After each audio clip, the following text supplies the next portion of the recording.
Okay, welcome into Punt and Pass. Be sure to follow us on social media. I know you do already, so tell a friend at Punt and Pass on Twitter and Instagram. I am at Drew Butler. Aaron is at Aaron Murray 11. Go over to our brand new website, puntandpass.com. We're going to do Punt, Pass, and Pick, our second week of this crazy 2020 season. Later on in this episode, I will put our picks up on the blog, puntandpass.com. It also has our merchandise shop. It's got our podcast distribution everywhere you can listen, and our YouTube channel, which, Murray, crazily enough, it continues to grow. I had no idea, but people love watching the show on YouTube, so check us out. It's a beautiful Friday morning. Murray is in West Virginia because he's calling the Marshall game tomorrow, 3:30 p.m. on CBS. We got some great news to talk about. The Big Ten is back. Is the Pac-12 next? What about the MAC? What about the Mountain West, Murray? You got to be fired up, dude. Cade Mays is back. We're going to do Punt, Pass, and Pick. It's football season. How are you, bro? What's going on in Huntington, West Virginia? Dude, there's not much to do in Huntington, West Virginia. It's beautiful weather, though. It's going to be game day. Wake up 45 degrees. Oh, I love that. By game day is going to be game time is going to be about, I think, around 70. I mean, like the picture perfect time and season. Feeling to be playing football. 3:30 CBS. Dude, I'm freaking pumped. It's going to be a great game. I'm excited. And then just you said, I mean, so much good news. Mountain West is coming back. The Big Ten's back. The Pac-12's trying to figure out their crap out there on the West Coast. Like, dudes want to play football. They want to make it happen. They want to make the sacrifice to do it, these players. And it's, finally the people up top are listening. And hopefully they can figure things out. And, late October start, early November start. And then I'm just so excited because every single year we have such great debates about the playoffs. Who deserves it, who gets in. This year is going to be extra juicy because now we're going to have teams that have only 8 games compared to teams that have 10 or 11. Yep. And it's like, okay, do they deserve it? Do they deserve it? What about the little guys who I was excited about seeing some of these non-Power 5 teams get in possibly, or one of them get in to the playoffs. So it's going to be extra, like I said, juicy and sexy and fun come December to talk about the playoffs. So it's good to be a college football fan. Sexy and juicy usually does equal fun, so great adjectives there, my man. All right, let's talk about the biggest news first. We put out our podcast on Tuesday. It's just so funny because whenever we publish a podcast, I promise you huge news breaks. I mean, it is like insane. The clip that we publish podcasts, the news that drops right after is almost imminent. So I don't know what's going to happen later on today, but we published on Tuesday. The Big Ten comes back late Tuesday, announces officially on Wednesday. So the Big Ten's back, right? You heard the rumblings, you heard the whispers, the parents were protesting, the coaches were writing public letters, Justin Fields put the petition out. The parents wanted the kids to play, the kids wanted to play, and the coaches wanted the kids to play, all right?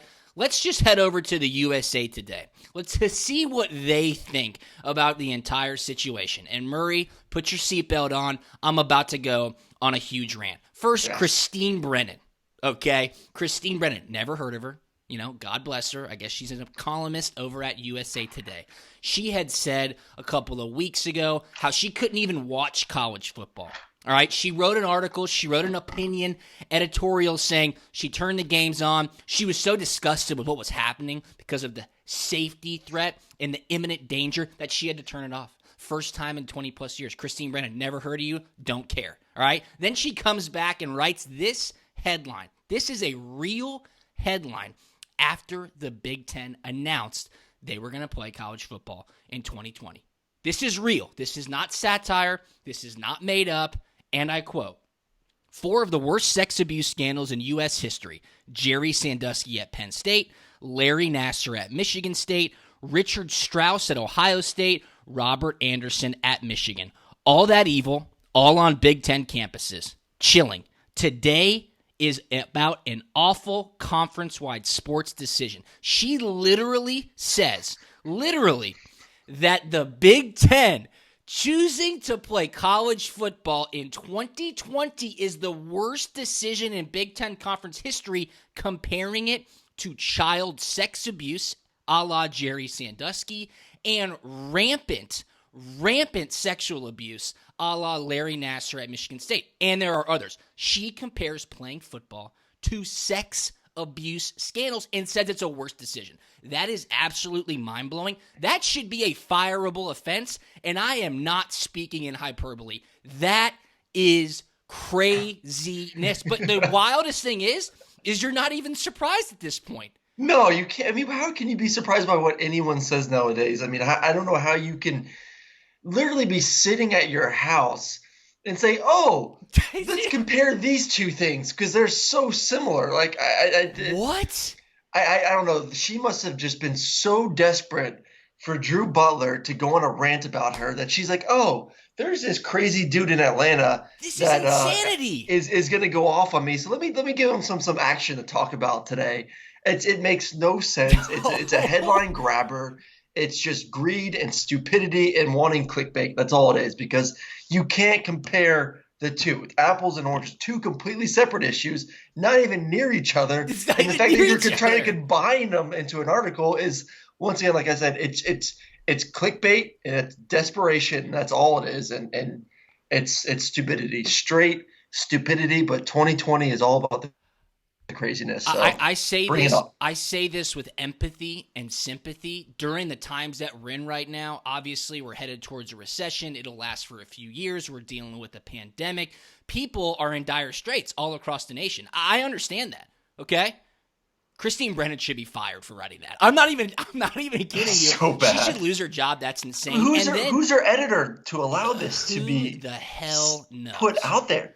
Here you go. Read my article. What do you think about this? Oh, it looks great. This is perfect. Great headline. Let's put it on page 2. This is going to be awesome. Like, come on, man. And there's a bunch of people at fault for that one. Of just like I said, stupidity makes no sense. And the sports writers and the self-righteous sports media members continue to wonder why the public is blaming them for acting like they're rooting against college football. We're not rooting against college football. We just want it to be safe. Get the hell out of here. That is the craziest thing I've ever read. Then Dan Wolken follows up.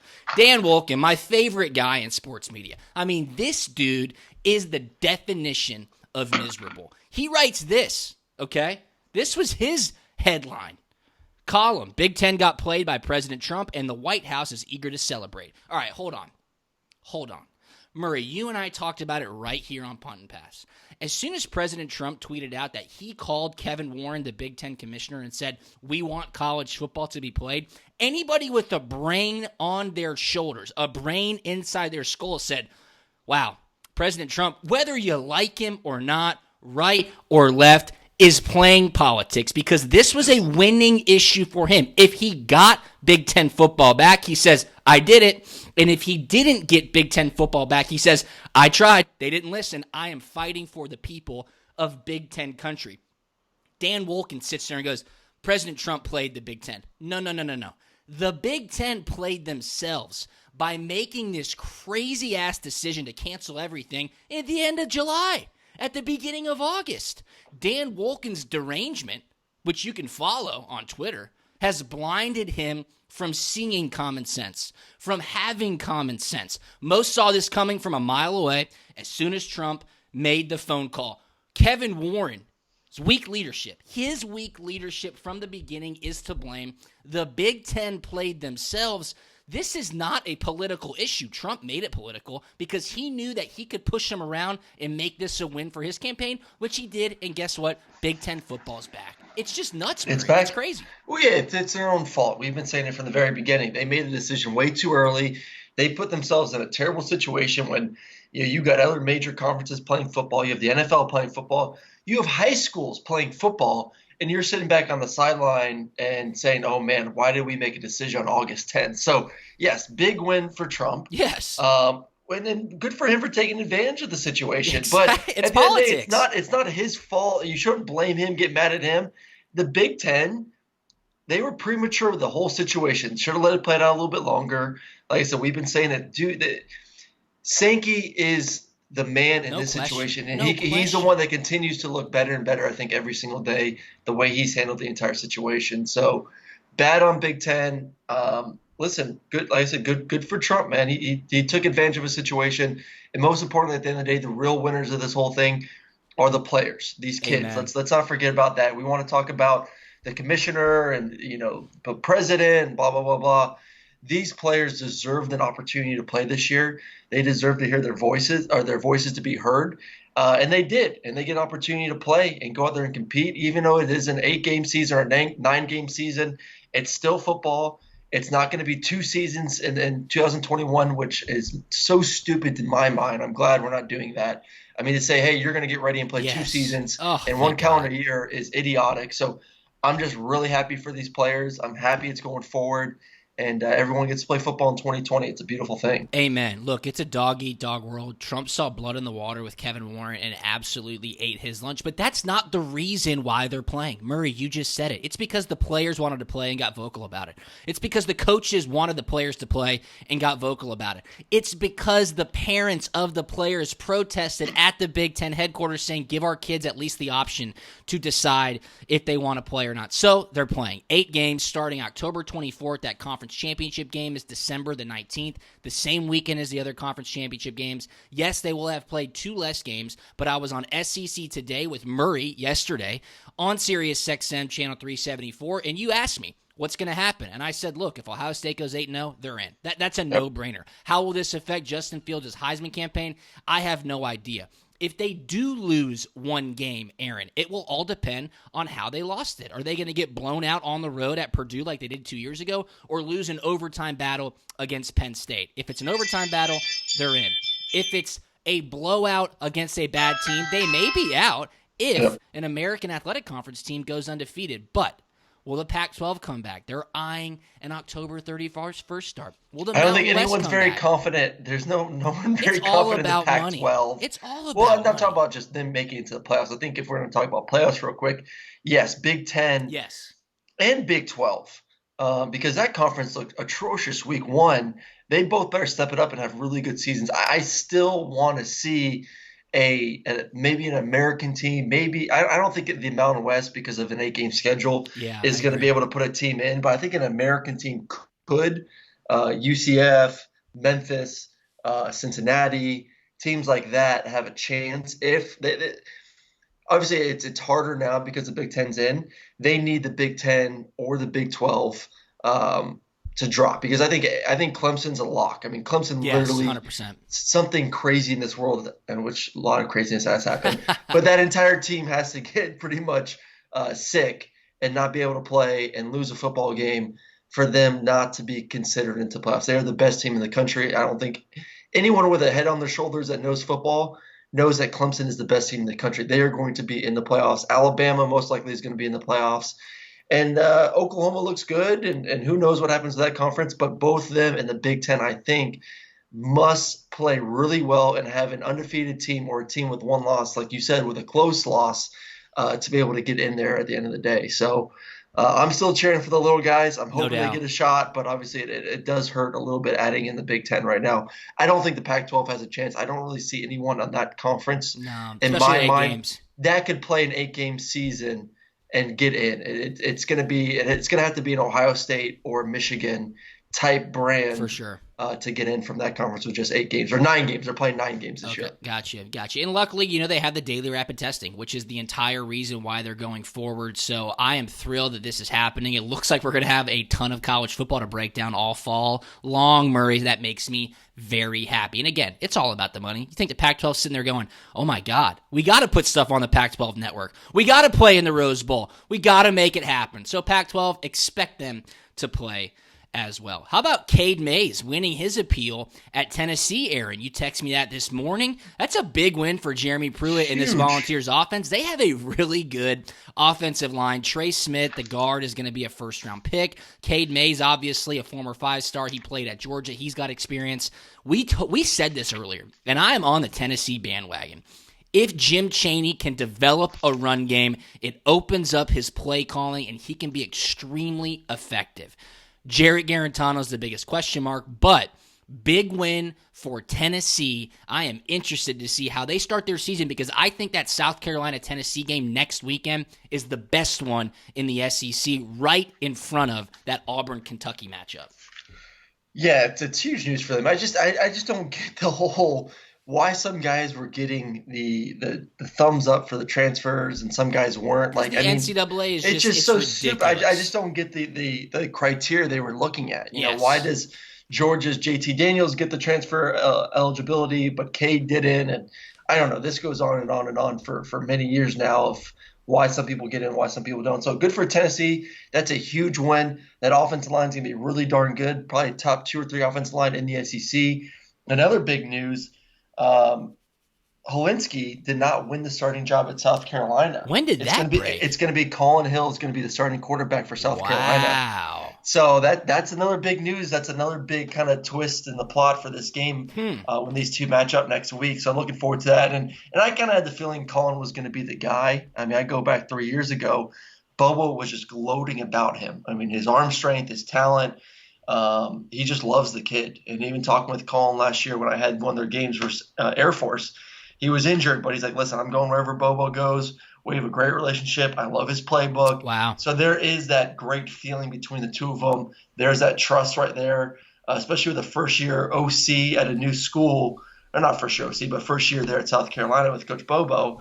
He trusts Colin. He trusts that Colin's going to put them in the right situation. So not surprised. Like I said, he's really, really talented. I've seen him play. I've seen him throw. He just has to stay healthy. He's a kid. ACL tears.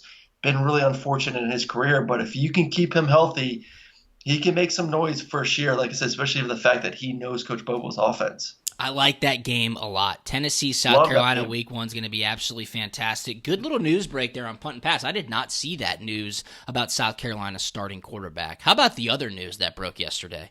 And before I get into it, but what I'm talking about is UGA unveiling 2 new jerseys. Look, we have a lot of Georgia fans that so are listen. they going to rock these jerseys? Well, yeah, I think so. But let me say this first. We have a lot of UGA fans that listen to this podcast. Obviously, you and I are both alumni and former Dogs. If you want to buy these 2 new jerseys, you're going to need a little bit extra jingle in your pocket. So if you're going to refinance or buy a new home, you have to go through our buddy Logan Hinton at Ameris Bank Mortgage. He has competitive rates and fees. He can lend in 47 states. Logan Hinton is part of the #1 lending team in the state of Georgia year after year. Call him on his direct line. Here's the number, 770-649-4941. That's 770-649-4941. Logan is the most trusted mortgage banker. He can help you achieve your financial goals. If you're refinancing or buying a new home, give Logan a call, and then you will comfortably be able to buy the 2 new Georgia jerseys that were unveiled yesterday. Let's talk about the jerseys, all right? It is the 40th anniversary of Georgia's 1980 national championship team. Without even saying, people will make fun of Georgia for only winning 1 national championship in 40 years. The jerseys are sick as hell. They look awesome. I love the retro throwback vibe to them. The red pants are legit. I love the black block numbers. And then the black jerseys, I guess, are the 100th anniversary of the Bulldog nickname to the University of Georgia, if that's right. If I read that correctly. I don't like the dog collar around the neck. You don't? I love the dog What? collar around it. You love detail, the dog I was collar. going to say the detail put into that jersey with the dog collar on it is freaking sweet. I'm Wow. telling you, I want to call Misha and be like, dude, give me Dude, I put the a tweet out number 11 yesterday. Murray jersey with both the white and the black, because Yes. that's the one thing I'm pissed about. I never wore a black jersey in my 4 years. That's So sad. pissed. That's sad. Yeah, Look, unfortunate, but no, I love it. I love both. I hope they rock them all year long. Just make that the home and away uniform. dude, I think the whites are so Yeah, fresh. the whites are sweet. They The look whites are so sweet. good. And I guess, I mean, that Who's home and jersey- away this year versus Florida? Who's the home team? Oh, they're in Jacksonville. I know that, but Good point. uniform. I think last year Georgia was in red, I want to say. I believe. Put Georgia in that white Dude, that is sick. red But pants, the Georgia-Florida game. so obviously that jersey is the famous 1980 jersey. They wore it a couple of times on the road, most notably when Herschel Walker ran over Bill Bates, which is one of the most iconic plays in Georgia history. Could that be your going forward, maybe away jersey in Knoxville against Tennessee? It would be cool to pin that as an away jersey at a certain stadium. And then the black jersey, like, get ahead of it. Like you just said, Murray, just say before the season, we are wearing the black jerseys on this day. So there's no craziness. There's no rumor mill. Just do it. And most importantly, John Meshad, Georgia's athletic equipment director, send us jerseys. I want a Butler 13 in the white and black. Murray, you need a Murray 11 in the white and black. Look, we deserve it. We put out a podcast twice a week. It's hard, honest work. Okay? We carry the Georgia flag. Send us jerseys, please. All right? Send us jerseys. I'm on that bandwagon. I love it, though. I think it's awesome. Georgia's obviously very traditional regardless with their jerseys, so I think these are two great additions. We'll see when they wear them. You ready for pump, pass, and pick? Let's pick them. We need some better luck this week than last week. But listen, week one is week one. A little kooky. Got to see a couple teams. Clemson kind of screwed us a little bit, I think week 2 is going to be our week to get this thing going a little bit. They did, and I'm so fired up for next week because we'll have SEC games to pick. And this week I picked top 25 games, so we got a couple of top 25 teams ready to rock and roll. ACC and Big 12. Let's get into the first one. Syracuse heading to number 25, Pittsburgh. Pittsburgh's a 21.5-point favorite. A lot of big numbers this week, Murray. I'll just be 100% honest with you. Syracuse played well in the first half last week. They played poorly in the second half. North Carolina, ended up beating them by 25 points. They got to go to Heinz Field. They got to play number 25, Pittsburgh. More than 3 touchdowns, I can't take it. I need Syracuse plus 21.5. That's too many points. That's just simply too many points. I agree. Way too many points for a team that and Pittsburgh that is good. They got a lot of returners back. They're 1-0, feeling good, but that is a ton of points. Syracuse can run the football. Their quarterback can extend plays, get those nitty-gritty first downs to stay on the football field. So I'm with you. I'm taking Syracuse right there. All right, let's stay on the Syracuse train there. I do really like that play, plus 21 points. It's a noon kickoff. I would assume that in Pittsburgh at this time of year, as I'm familiar with, probably going to be in that 60-degree range. Slow game, lots of running, probably not too many points. I like that there. That could be a lock for sure. Let's head over to the Big 12. Tulsa is taking on number 11 Oklahoma State, another big number. Oklahoma State, a 23.5-point favorite. Murray, I'll take this to you first, brother. First game for Oklahoma State. And Tulsa. I know. First game in that conference, the Big 12 needs to get going. Obviously sloppy start last week to the season. The big boys played well, but then some of the teams that kind of in the middle did not play well. Give me Oklahoma State. Yeah. I think they're going to be great. They're a team that returns 10 starters on defense. The offense obviously has Sanders. They got Chuba at running back. Yeah. I think he's going to show up and just absolutely ball out. I think they're just going to run right through Tulsa. So, yes, give me Oklahoma State with the points on this one. I think it's a blowout. All right, Murray's laying the 23.5. I'm with you. I love Chuba Hubbard. He wants to get that Heisman campaign started off on the right foot. And Oklahoma State, sneakily preseason ranked number 11. That's a pretty stout ranking. They're a good football team, Oklahoma man. State. I agree with you. You said 10 returning starters on defense? 10 starters on defense, 7 on offense. I think if anyone, to me, in my mind, looking at the Big 12, if there's someone to take down Oklahoma, I don't think it's Texas. Really? I would think it's Oklahoma State. If anyone could, it would be Oklahoma State in my mind. Okay, I like that. We're on the same side as that one again. Oklahoma State laying 23.5 points as the home favorite. I just don't think Tulsa has enough firepower to keep up with them over 4 quarters. Let's head over to Murray's, maybe I'll say number 3 favorite quarterback in the nation, that being Ian Book at Notre Dame. South Florida heads into South Bend. Notre Dame's ranked number 7. They are a 26-point favorite. I'll just get ahead of this one. Give me South Florida and the points. Look, that's just so many points. Too many points. And I know Notre Dame is going to try to fix what they did wrong against Duke. But this early in the season, South Florida's defense did not look too bad last year. I know they played. I forget who they played. I forget who they played, but they had that hilarious punt, return, end zone touchdown. Did you send me that, Murray? Where the punter tried to roll out and kick the ball. He whiffed it. It went 2 yards, and then the defenseman caught it and landed in the end zone. It was a very funny play. I obviously felt terrible for the punter. Long story short, give me the 26 points in South Bend. I'm taking the Bulls here to cover with 26 points. Yeah, I'm the same way. Even if Notre Dame wins this game big, I'm just thinking, say they're up by 28. I think that's the max they're going to be up. The backups are going to come in. South Florida gets a late touchdown, Yep. kind of like what happened with Clemson Yep. last week. So I think even if they do win this game big, like I said, the backups are going to come in. They'll give up a touchdown, and then those people are going to be pissed off, saying, "Oh, you should have finished the game off." So yes, I'm with you. South Carolina makes it close enough, South but Florida. still gets South Florida, excuse me, but still gets their butt beat. But yeah, give me South Florida with the points. All right. I just looked up who South Florida played last week. It was Citadel, and South Florida only scored 27 points with that punt return for a touchdown. So here's what I'm going to tell you. South Florida, obviously, first week of the season, probably couldn't get too juiced up for Citadel. These boys are going to be fired up out of their minds in South Bend. I still like the pick. Give me the 26 points. I think this next one's going to be the game of the week. I really do. We talked about how much we both like Jeff Sims at Georgia Tech. Huge win for the Yellow Jackets in Tallahassee last week to upset Florida State, even though Florida State sucks. Now they are welcoming Central Florida, the number 14th ranked Central Florida Knights on the flats. And Central Florida is a 7.5-point road favorite. I don't know what's going to happen here, Murray. You love Jeff Sims. I know you love him. I don't know if he's cracked your top 3 favorite quarterbacks. Felipe Franks, of course, being number 1. 100%. I don't know who number 2 is, but Kyle Trask is number 2. Number 3 is Ian Book. Is Jeff Sims number 4 favorite quarterback in the nation for you?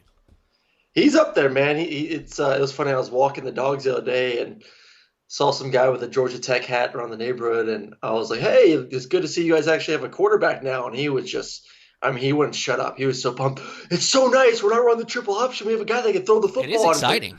I mean, they are just so pumped, those little Yellow Jackets. And listen, I think Georgia Tech wins this football game. Do you really? Yeah, I do. Wow. I really do. I think Georgia Tech wins this football game. I mean, a quarterback can bring a lot of confidence to a football team. Okay. A lot of confidence. And I think after last week, I think both sides of the football are just feeling really good about this season. I think they're feeling really good about their head coach Collins. I think they feel really good about their quarterback. Yeah. And dude, he played great. I mean, they could have beaten Florida State by a lot more than what they did. All the botch craziness on special teams. He threw a couple red zone interceptions. I mean, that's first game jitters, first game mistakes. I mean, they could have beat Florida State by double digits. So I think he is a really good quarterback. UCF has not played a game this year. They had a bunch of dudes opt out. Yeah, I forgot about that. I think Georgia Tech actually wins this football game. If Georgia Tech wins this football game, they will be ranked in the top 25 next week. There's absolutely no doubt about it. 100%. This is a huge, last week was a huge game from a culture perspective. We talked about that on Tuesday. Winning with the adversity, going to Tallahassee, regardless of how bad Florida State is for the program, that was a huge win. Now this game in week 2 is, are you for real? For real meaning, are you going to have a successful season? Not a lot of people knew what to expect from Georgia Tech this year. That victory in week 1 after being down 10-0, winning 16-13, sets up this week for the launch pad into 2020. And guess what? They're going to lose. Georgia Tech's going to lose this football game. UCF knows they have to go undefeated this season if they want to get into the college football playoff. Every AAC team they know that. knows that they have to win these games against the Power 5 opponents, regardless of who the Power 5 opponent is, to make it to the college football playoff. I am rolling with UCF here. I'm laying the 7.5 points. They will win by 8 points or more. Sorry, Georgia Tech. Let's eat Waffle House on Sunday morning and talk about what happened on the flats Saturday. Give me UCF. I'll lay the 7.5. Murray thinking Tech outright and takes the 7.5 with the Yellow Jackets. Saturday night game of the week. Staying in the ACC. Number 17 Miami heading to number 18 Louisville. Louisville is a 2.5-point home favorite. I don't know. Miami, Rhett Lashley, Derek King on the road. Louisville. What happens here? What are we talking about, Murray? Same thing. I mean, we talked about with Georgia Tech. I think Miami now all of a sudden they feel like, hey, we have a quarterback in Derek King. We have a guy that's a playmaker. I think the confidence after the game they played versus Louisville last year too, they know they can beat Louisville. Like I said, I think Miami has talent. They just need a quarterback. And I think like the excitement in the locker room, knowing that they have a guy who hadn't played football in over a year, came out, played really well week 1. Not perfect, but really well for his first game in a long time. New team, crazy offseason. So I think Derek King takes another step forward this week, plus the extra time to prepare for this Miami Hurricane team. I think Miami Hurricane, same as Georgia Tech, I think Miami wins this football game. Rolling with Miami, taking the I am. 2.5 points. I'm thinking a step backwards. I'm thinking a step backwards. Miami got a slow start last week. Again, I'm questioning Rhett Lashley. People want to crown Rhett Lashley. What has he done? What has he done? Yes, he has Derek King. Yes, that is the quarterback he needs to run his system efficiently and effectively. I'm going to roll with Scott Satterfield and the Louisville Cardinals here. I think at home, big spot for them, kicking off their big 2020 campaign. Look, the ACC is open on one side of this conference. Who's going to step up? Who's going to take advantage of the situation at hand in the ACC? I think Louisville could sneakily be one of those teams. I like them at home. I'll lay the 2.5. I think they win this football game. Murray, you're rolling with Miami, so we end on 2 disagreements there on punt, pass, and pick. We'll see what happens. You and I both went 2-3 last week. We're just easing into the season. We're just easing into it. Trust us. Trust us. We both did very, very well last year. I was over 60%. Murray was over 55% against the spread, and you're getting these picks for free, so don't come complaining to me. Okay? All right. Murray, you got a big day tomorrow. Marshall taking on Southern Miss? No, App State at Marshall. App State. App State. Good football. I'm telling you. Watch. I know that UCF Georgia Tech game is on at 3:30 on ABC, but 3:30 CBS, primetime spot, App State Marshall. These guys are pumped to be on primetime. You got 2 great quarterbacks. You got some great running backs. Marshall's quarterback, no joke. Potential top 10 pick in 2 years. Wow. In 2 years? 2 years. He's only a redshirt freshman. All right.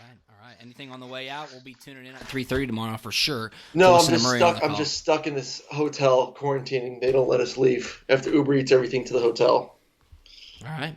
I So like I'm that. just chilling. All right. My thoughts on the way out are that Dan Wolken is a miserable loser, and Christine Brennan should be ashamed of herself and thankful that she is still employed. Those are my 2 thoughts on the way out. And the last thought is that if you're looking to buy or refinance your home, you have to give our buddy Logan Hinton over at Ameris Bank Mortgage a call. Call him at 770-649-4941. That's 770-649-4941. Logan is part of the #1 lending team in the state of Georgia year after year. He's got those competitive rates and fees. If you're buying a beach house or a mountain house or a lake house, he can lend in 47 states. He will make this stressful task a breeze. Now is the best time to do it. Call our buddy and damn good dog, Logan Hinton, 770-649-4941 over at Ameris Bank Mortgage. Have an awesome weekend, everybody. Enjoy the fall temps. Enjoy the college football, and we will talk to you next week. See you.